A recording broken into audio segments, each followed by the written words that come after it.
माता दी भक्तों, नवरात्रि और नवदुर्गा का महत्व गुरुदेव अशोक नारायण जी से समझें नव दुर्गा का रहस्य।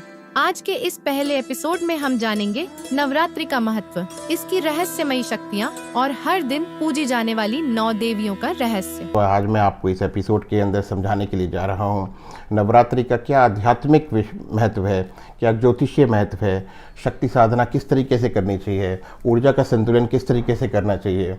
नवरात्रि में देवी की कृपा प्राप्त करने के रहस्यों को उजागर करने के लिए आप लोगों के सामने जा रहा हूँ।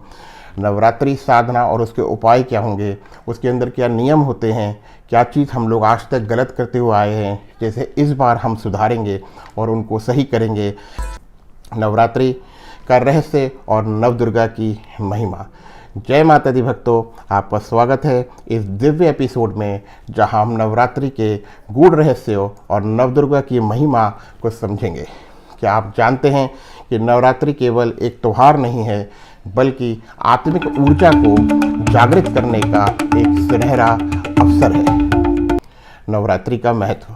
आम लोगों के लिए नवरात्रि जो है ये 2 बार आते हैं साल के अंदर, लेकिन जो साधक होते हैं उन लोगों के लिए ये 4 बार होते हैं। 2 नवरात्रे और होते हैं जिनको हम बाद में किसी और एपिसोड के अंदर आप लोगों को समझाएंगे। तो आम जनता के लिए जो नवरात्रे होते हैं वो एक पहले होते हैं आपके चैत्र मास के महीने के अंदर और दूसरे होते हैं अश्विन मास के अंदर।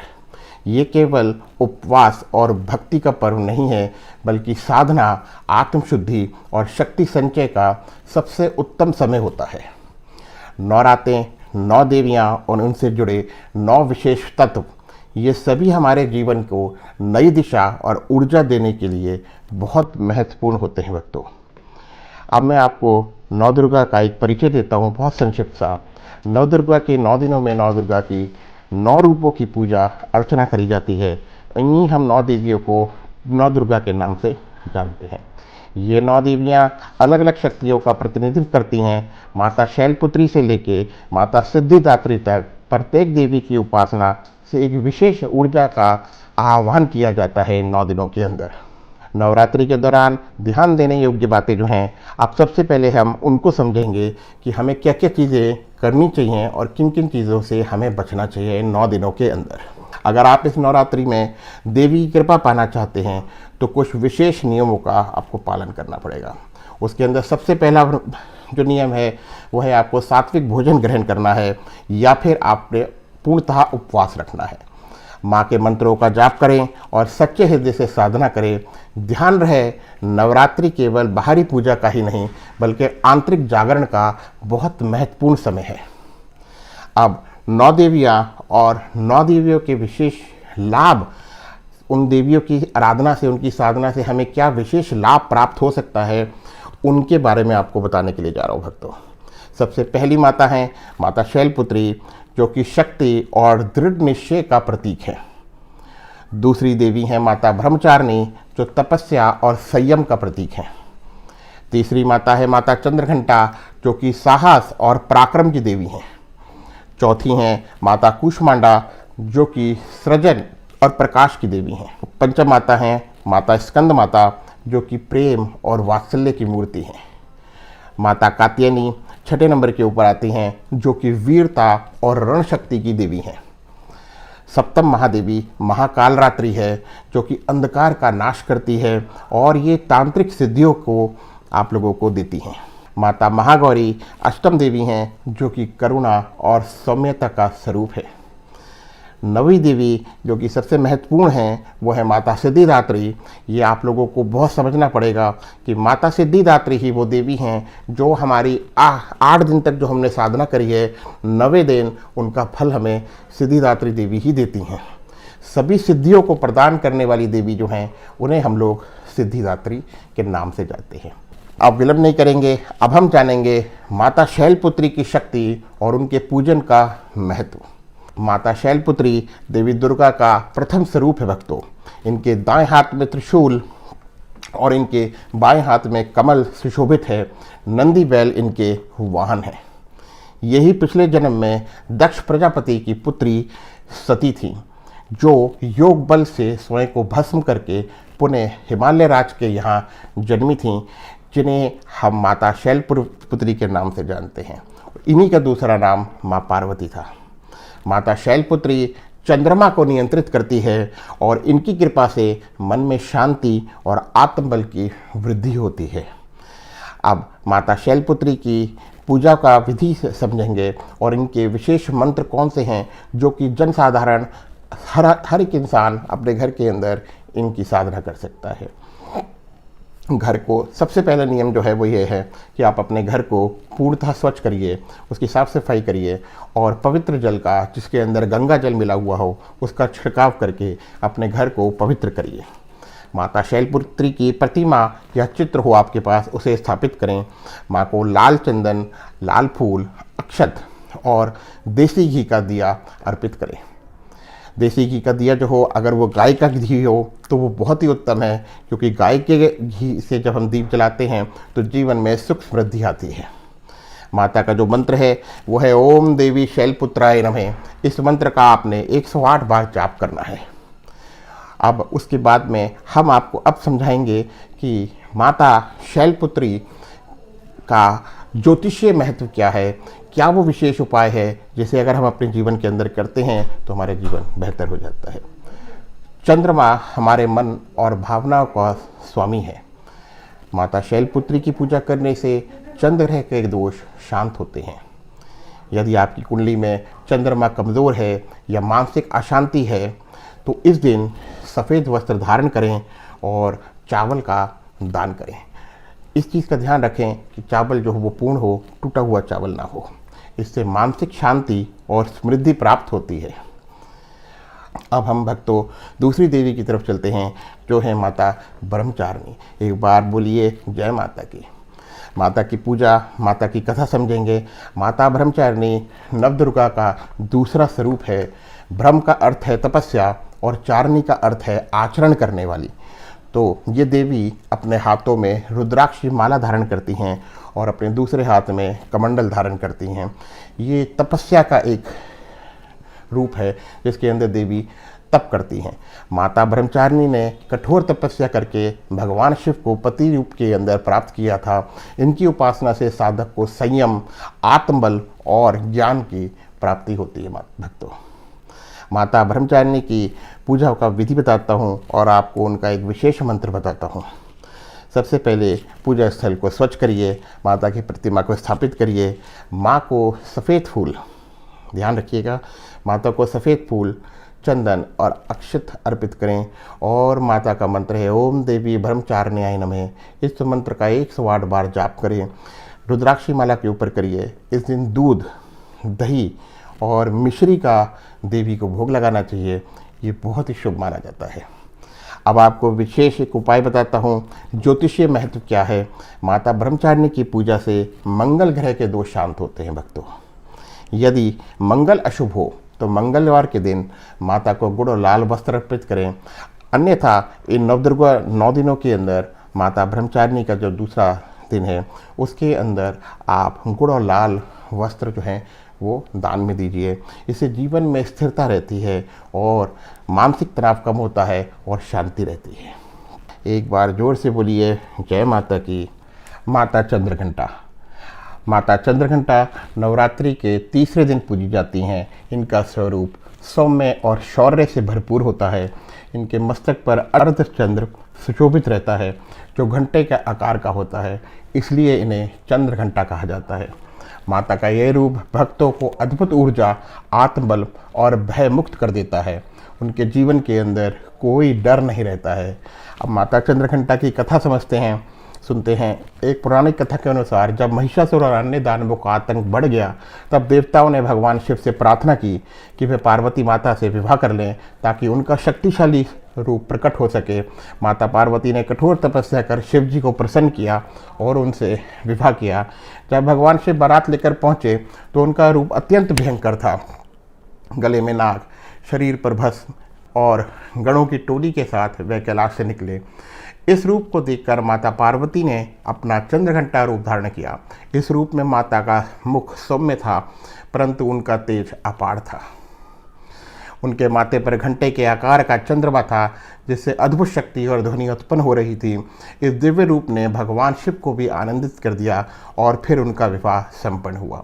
माता चंद्रघंटा का यह स्वरूप दर्शाता है कि वे भक्तों के लिए करुणामयी और सौम्य हैं, लेकिन दुष्टों का संहार करने के लिए महाकाली रूप भी धारण कर सकती हैं।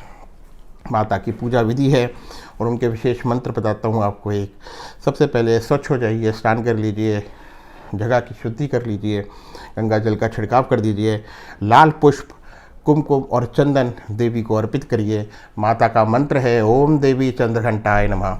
इस मंत्र का उच्चारण करिए। माता को नैवेद्य के अंदर दूध से बनी हुई मिठाई, मिश्री और शहद अर्पित करा जाता है, वो अर्पित करिए। माता चंद्रघंटा की कृपा से मानसिक शांति और आत्मविश्वास में वृद्धि होती है। भय, रोग और नकारात्मक शक्तियों से मुक्ति मिलती है। माता चंद्रघंटा की पूजा करके उनका आशीर्वाद से जीवन को शुभ, शांत और भयमुक्त बनाइए। अब इनका ज्योतिषीय महत्व समझते हैं। माता चंद्रघंटा चंद्रमा और शुक्र की देवी हैं। चंद्रमा जो कि मन, शांति और भावनाओं का कारक है, और शुक्र जो है वो सौंदर्य, ऐश्वर्य और प्रेम का ग्रह है। जिनकी कुंडली में शुक्र या चंद्र के कमज़ोर हों, अशुभ स्थिति में हो, वह माता की उपासना करें, उनको बहुत लाभ होगा। चंद्रमा को बलवान करने के लिए माता चंद्रघंटा को दूध, शहद और सफ़ेद पुष्प अर्पित करिए। अगर और वैसे भी नवरात्रों के अलावा भी सोमवार को चंद्रदेव को जल अर्पित करिए। शुक्र ग्रह को मजबूत करने के लिए माता को चंदन, इत्र, सुगंधित फूल, दूध से बनी मिठाइयाँ अर्पित करिए। और शुक्रवार के दिन कन्याओं को श्रृंगार का सम्मान भेंट स्वरूप दीजिए। अगर किसी की विवाह में बाधा आ रही हो, उस बाधा को दूर करने का ये नवरात्रों के अंदर 9 कन्या को भोजन कराएं और सफ़ेद वस्त्र भेंट दें। अब हम आ जाते हैं माता कूष्मांडा के ऊपर। माता कूष्मांडा जो हैं नवरात्रि के चौथे दिन पूजी जाती हैं। इन्हें ब्रह्मांड की सृष्टि करने वाली देवी माना जाता है। जब सृष्टि नहीं थी और हर ओर अंधकार था, तब माता कूष्मांडा ने ही अपनी दिव्य मुस्कान से ब्रह्मांड की रचना की थी, ऐसा कहा जाता है। इनका निवास सूर्य लोक में है और ये अपनी तेजोमयी आभा से पूरे ब्रह्मांड को प्रकाशित करती हैं। एक कथा के अनुसार कहते हैं कि जब संसार में अंधकार व्याप्त था, तब देवी ने अपने अलौकिक तेज से ब्रह्मांड की सृष्टि की थी। इसीलिए इन्हें कूष्मांडा के नाम से जाना जाता है, जिसका अर्थ होता है, कु शब्द का जो अर्थ है वो है छोटा, ऊष्मा का अर्थ है ऊर्जा, और अंड का जो अर्थ होता है वो होता है ब्रह्मांड। यानी जिसने अपनी ऊर्जा से ब्रह्मांड की रचना करी हो, वो माता कूष्मांडा है। भक्तों, माता अष्टभुजाधारी है और अपने हाथों में कमंडल, धनुष बाण, कमल, अमृत कलश, चक्र और गदा धारण करती हैं। इनके एक हाथ में सिद्धियाँ और निधियाँ को देने वाली जपमाला भी होती है। अब माता की पूजा विधि समझते हैं। स्वच्छता का सबसे बड़ा, ये हमारी नवदुर्गा के अंदर सबसे ज़्यादा ज़रूरी है कि आप प्रातः स्नान करिए, स्वच्छ होइए। इन देवी के अंदर आपने लाल वस्त्र धारण करिए, माता का पूजा का संकल्प करिए। माता को कुमकुम, चंदन, अक्षत, सुगंधित इत्र और लाल फूल अर्पित करिए। इनके नैवेद्य के अंदर माता को मालपुए, मिश्री और नारियल का भोग अर्पित करिए। देवी का जो मंत्र है वो है ओम देवी कूष्मांडाय नमः। इस मंत्र का 108 बार आप जाप करिए और माता की पूजा करिए। अब इसका एक ज्योतिषीय महत्व आपको समझाता हूँ। माता कूष्मांडा जो हैं, इनको सूर्य के साथ में जोड़ा जाता है, और सूर्य जो है वो आत्मबल, नेतृत्व क्षमता, तेज का कारक होता है। जिनकी भी कुंडली के अंदर सूर्य ग्रह कमज़ोर होता है, वो या नीच का हो, या किसी राहु या किसी नीच ग्रह से उसका संबंध हो, उन्हें माता कूष्मांडा की आराधना ज़रूर करनी चाहिए। सूर्य ग्रह को मजबूत करने के लिए माता कूष्मांडा को गुड़, गेहूँ और लाल फूल अर्पित करने चाहिए। रविवार को तांबे के लोटे में जल लेकर सूर्य देव को अर्घ्य देना चाहिए। अगर किसी के कैरियर में दिक्कत आ रही हो, उन्नति चाहते हो, तो नवरात्रि के चौथे दिन ज़रूरतमंद लोगों को अनार और गुड़ भेंट स्वरूप अर्पित करिए। माता कूष्मांडा की उपासना करें। उनका आशीर्वाद से जीवन को ऊर्जा, सफलता और समृद्धि से भरपूर बनाएं।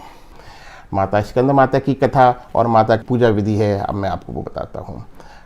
माता स्कंद माता नवदुर्गा का 5वां स्वरूप है। ये भगवान कार्तिकेय स्कंद की माता हैं, इसलिए ही माँ भगवान स्कंद की वजह से ही इनका नाम स्कंद माता पड़ा था। माता स्कंद माता कमल के आसन पर विराजमान होती हैं और इनकी 4 भुजाएं हैं।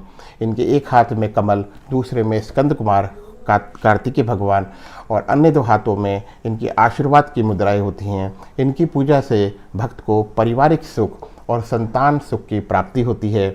माता स्कंद माता की जो पूजा विधि है वो इस प्रकार है। सबसे पहले आप इसके अंदर इसमें भी अपने स्थान को पवित्र करिए गंगा जल से। माता को सफ़ेद फूल, चंदन और मिठाई अर्पित करिए। माता का जो मंत्र है वो है ओम देवी स्कंद माता है नमः। इसका 108 बार मंत्र का जाप करिए। इस दिन आप लोगों को केले का भोग लगाना बहुत उत्तम माना जाता है।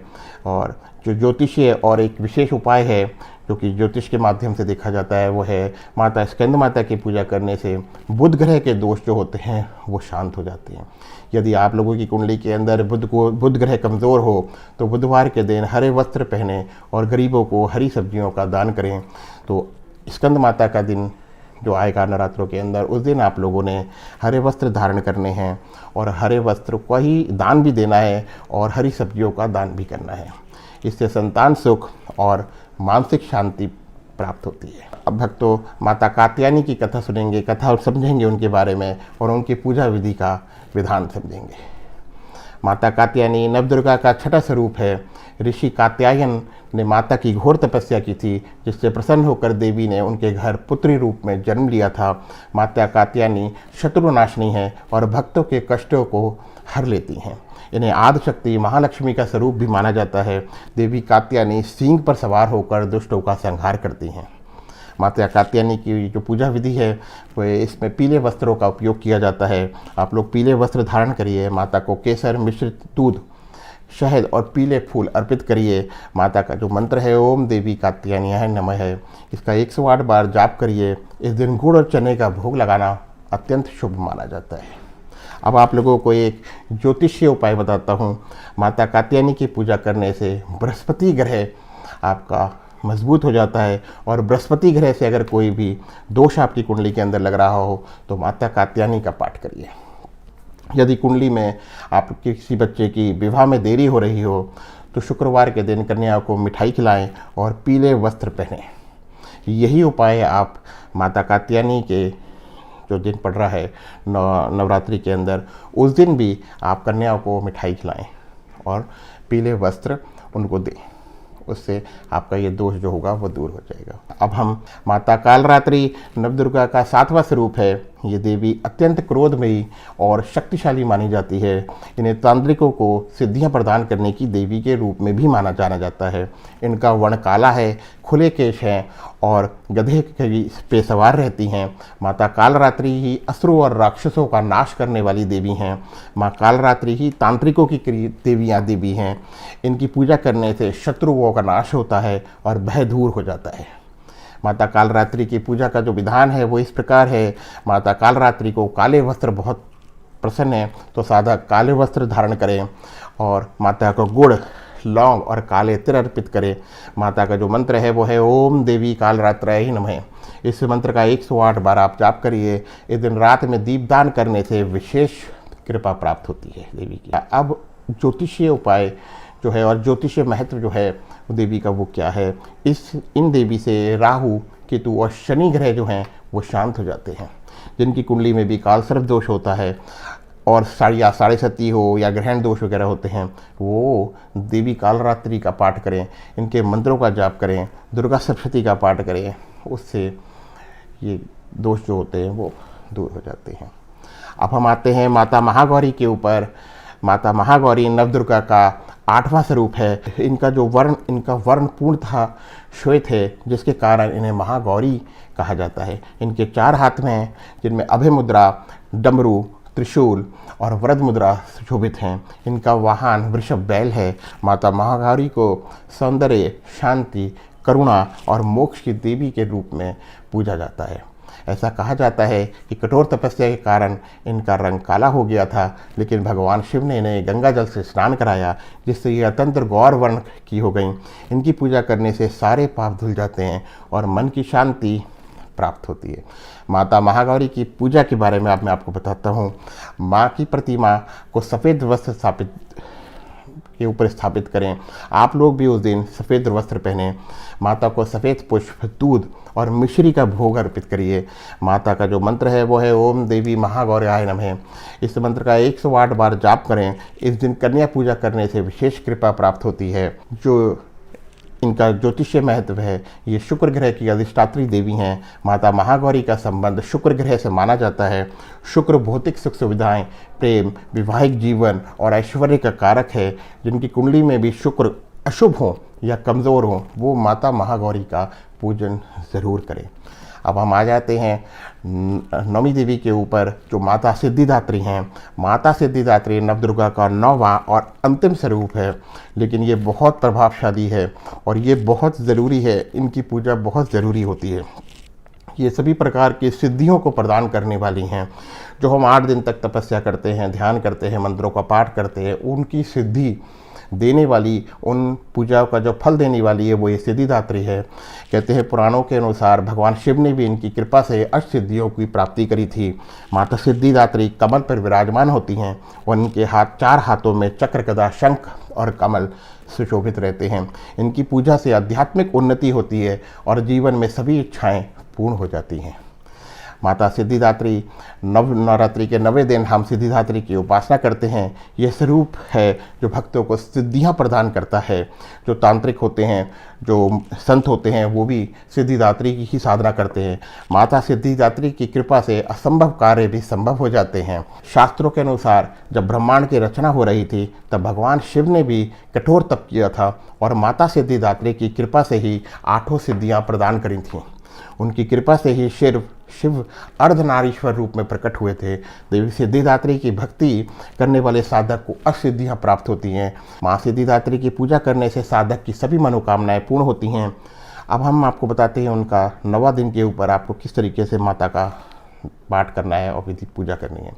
सुबह सबसे पहले स्नान करें, लाल या गुलाबी रंग के वस्त्र धारण करें, माँ सिद्धिदात्री की प्रतिमा के समीप दीप प्रज्वलित करें, कमल या चंपा के फूल अर्पित करें माता को। और माता का जो मंत्र है वो है ओम सिद्धिदात्राय नमः। इस मंत्र का 108 बार एक माला रुद्राक्ष के ऊपर ही आप उनका जाप करें। नैवेद्य में इनको नारियल और मिश्री अर्पित करें और आरती करें और माता से आशीर्वाद प्राप्त करें। देवी जो है सिद्धिदात्री देवी केतु ग्रह की अधिष्ठात्री देवी बोली जाती है। माता सिद्धिदात्री का संबंध केतु ग्रह से इसलिए माना जाता है क्योंकि केतु ग्रह जो है वो आत्मज्ञान, सिद्धियाँ, रहस्यवादिता, आध्यात्मिकता, उन्नति का कारक है। जिनकी कुंडली में भी केतु अशुभ होते हैं वह माता सिद्धिदात्री की उपासना करें। सभी नवग्रहों की शांति माता सिद्धिदात्री की पूजा करने से नवग्रहों का संतुलन भी स्थापित होता है और नवग्रहों से रिलेटेड इनसे कोई भी ग्रह अगर दोष उत्पन्न हो रहा होता है तो सिद्धिदात्री माता की साधना से वो दोष दूर हो जाता है। इससे सिद्धियों की प्राप्ति भी होती है। योग में, तंत्र में, मंत्रों की साधना करने वाले जितने भी साधु संत होते हैं वो सिद्धिदात्री की उपासना ज़रूर करते हैं। इनका बहुत बड़ा महत्व है भक्तों। बहुत सारे लोग क्या करते हैं कि अष्टमी वाले, मैं किसी को सही और गलत नहीं कह रहा हूँ, लेकिन मैंने ये बहुत जगह देखा है कि हम लोग अष्टमी पूज के कन्याओं का पूजन करके 9वें दिन अपना ये पूजा को ख़त्म कर देते हैं, जबकि ऐसा नहीं है। नवरात्रि के अंदर नवी देवी सिद्धिदात्री का बहुत बड़ा महत्व है। तो आप लोग भी पूरे 9 दिन तक अपना उपवास करिए, 9 दिन तक देवी की साधना करिए, आराधना करिए और 9वें दिन ही पूजा को पूर्ण करिए। जो भी श्रद्धा और भक्ति से माता सिद्धिदात्री की पूजा करते हैं उन्हें सभी प्रकार की सिद्धियाँ प्राप्त होती हैं। ये श्रृंखला बहुत ही विस्तृत और प्रभावशाली बन रही है। अब मैं आपको नवरात्रि में उपवास और आहार नियम के बारे में कुछ जानकारी दे रहा हूँ। नवरात्रि का उपवास केवल आध्यात्मिक साधना का माध्यम नहीं है, बल्कि ये शरीर को भी शुद्ध करने का एक बहुत सुंदर अवसर है आपके पास। उपवास के दौरान सात्विक भोजन ग्रहण करिए, बहुत ही हल्का भोजन ग्रहण करिए। इसमें आप क्या खा सकते हैं वो ये हैं कि आप फल खाइए, जिसमें सेब, केला, अनार, नारियल, दूध, दही, पनीर, साबूदाना, सिंघाड़े का आटा, कुटू का आटा, सेंधा नमक का उपयोग करिए और शुद्ध घी का ही उपयोग करिए। इसके अंदर जो चीज़ें नहीं हमें खानी चाहिए, नहीं लेनी चाहिए, वो हैं लहसुन, प्याज, मसालेदार भोजन। बहुत सारे लोग मसाले डालकर भी इसके अंदर भोजन बनाते हैं वो नहीं करना चाहिए। कोई पैकेज्ड प्रोसेस्ड फूड होते हैं वो नहीं लेनी चाहिए। तली हुई भुनी हुई चीज़ें अधिक ना खाएं। नवरात्रि में उपवास रखने से तन मन की शुद्धि होती है और ऊर्जा का स्तर बहुत बढ़ जाता है। अब मैं आपको राशियों से बताता हूँ कि कौन सी देवी किस राशि को प्रतिनिधित्व करती है। नवरात्रि में ज्योतिष का और क्या महत्व है? क्या आप जानते हैं कि आपकी राशि के अनुसार किस देवी की साधना करने से विशेष लाभ मिल सकता है? मेष राशि वालों के लिए माता शैलपुत्री की कृपा अनिवार्य है। वृषभ राशि वालों के लिए माता ब्रह्मचारिणी है। मिथुन राशि वालों के लिए माता चंद्रघंटा है। कर्क राशि की देवी जो है वो माता कुष्मांडा है। सिंह राशि के लिए माता स्कंद माता। कन्या राशि के लिए माँ कात्यायनी। तुला राशि वालों के लिए माँ कालरात्रि। वृश्चिक राशि वालों के लिए महागौरी। धनु राशि वालों के लिए सिद्धिदात्री। मकर राशि वालों के लिए शैलपुत्री। कुंभ राशि वालों के लिए ब्रह्मचारिणी और आपकी मीन राशि वालों के लिए माँ चंद्रघंटा है। ये ज्योतिषीय महत्व है कि राशियों के हिसाब से कौन सी देवी की कृपा आप लोगों के ऊपर होनी चाहिए। इस पूरे एपिसोड को यहाँ पर ख़त्म करेंगे। मुझे उम्मीद है कि बहुत ही ये आप लोगों को रोचक लगा होगा। आप लोगों ने इससे बहुत ही अच्छी आपको इन्फॉर्मेशन मिली होगी जिसको आप अपने जीवन में उतार सकते हैं, देवी की कृपा प्राप्त कर सकते हैं। जय माता की भक्तों।